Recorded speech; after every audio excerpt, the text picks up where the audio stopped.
the whole paragraph is trying to say, number one, the intention of the Electoral Act 2022 is to remove the circle of abuse we have been getting in our electoral process, whereby after casting of votes and counting of the votes, by the time you get to the collation center, at the vote collation center, result has been hijacked, result has been manipulated.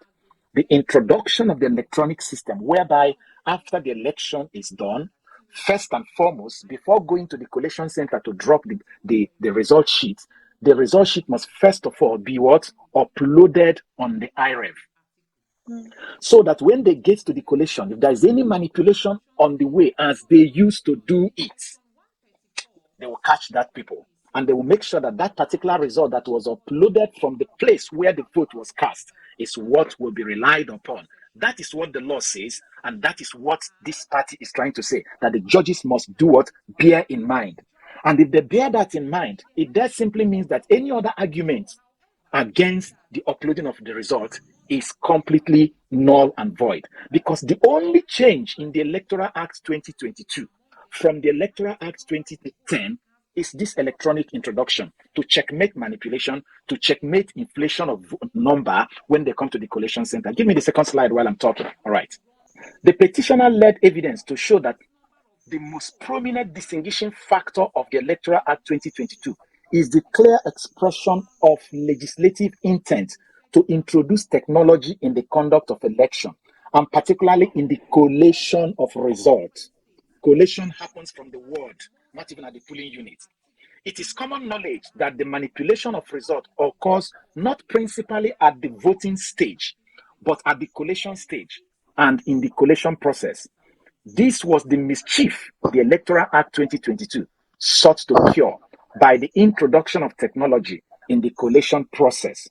It is between conveying the result from the polling units to the ward, and from the ward collation center to the local government collation center, and from the local government collation center to the state collation center, that the result sheets are hijacked. And so, how do we trap this hijacking of results? That was why this electronic system was introduced. Because it's like what happens now is, you see the way before, let me use this. Before we got mobile phone, we used to have Nitel in Nigeria, and there must be Nitel cable. Is it not true? Now, if you talk, I can only call you if I have a phone and my phone is connected to the Nitel cable. If somebody can cut that cable, I won't reach you again. But now we all have mobile phones. We don't need cable. I can talk to you. We are in 3 different countries now as we are talking. People don't know, but we are in 3 different countries. There is no cable connecting us. That is what the electronic system in the voting was supposed to achieve. That after voting, those thugs that hijack the vote or bamboozle themselves inside the collation center and say you must change this result and shoot in the air and scare everybody apart, they can go there and be scaring people apart, and we can go home and sleep, because we know that we have beat them in their game by first of all sending the result like an SMS into the IREV. Now, if APC say that is no longer necessary, or if any judge say that is no longer necessary, the question the judge must answer, or the APC and INEC need to answer is, what have we achieved? Have we moved on from 2010 Electoral Act? We are back to square one. So $1 billion is useless. And remember that the European Union said, as at the day the election result, the presidential candidate was declared, there is only about less than 40% of the results that have been uploaded. Meaning it is only about less than 40% of the result that was ready to be collated. And how can you declare results you have not collated? And how can 34%, is it 34, 36% of the result determine the presidency when about 60-something% have not been collated? How do we know that the person you declare the president is the president? That's the argument here.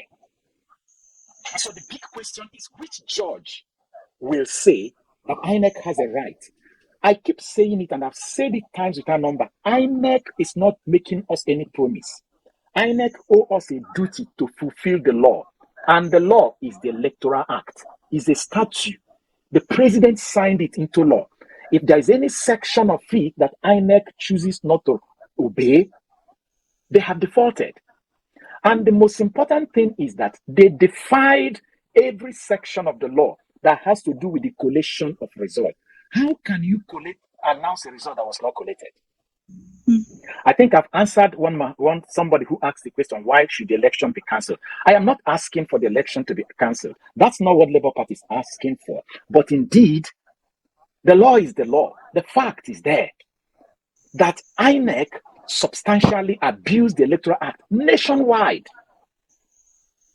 In 2011, Nigerians, we all know that presidential election has started. And Professor Mahmoud Jega, is it Mahmoud Jega? Yes. Professor Jega, I can't remember his first name. Atahiru Jega. What we have now is Mahmoud. Okay. He did what? He realized that logistic problem was going to impact the election. Logistic, election was going on. And he realized that, the election is going on here, but it's not going on in another place. He cancelled it. President Goodluck Jonathan, who was the president then, had to enter the aircraft again and fly back to Abuja from Bayelsa, even though he had come out to vote. The election was cancelled.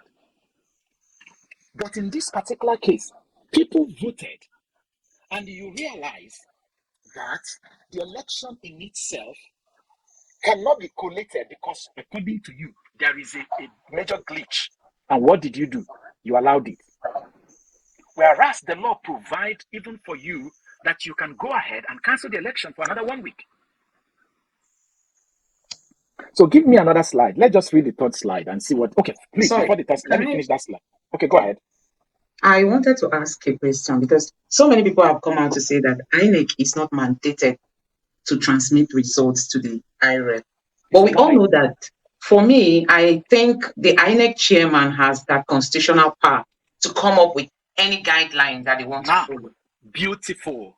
You just nailed it. To come up with a guideline. And then they have a guideline. The law mandates INEC that if they so desire, they can produce a guideline. Section 38 of that guideline stipulates how the results after voting should be transmitted. It says electronically transmitted. The guideline is printed.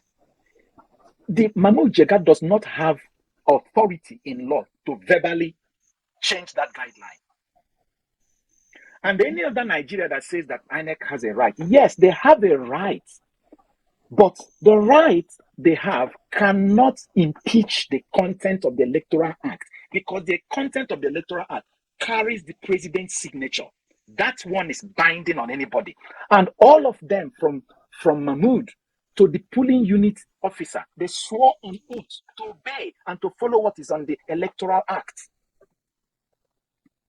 And any other Nigeria that says that it does not matter have not read the Electoral Act. Yes. Section 47, Section 60, Section 64. They have not read it. Go and read it. I have them here. We have read it times without number. There is no way you could read it and you deviate from even president. Why is it that the president of the Federal Republic of Nigeria came publicly and showed Nigerians a new naira that he authorized the CBN governor to change? And the CBN governor said we must stick to the plan. But some APC governors took the president to the court. And the Supreme Court quashed what the president and the CBN planned. Why? Did the president sack the court? No. Did the president use army to destabilize the nation? No. The president, though he's the commander-in-chief, knew that when it comes to the matter of the law, when the Supreme Court talks, he must obey.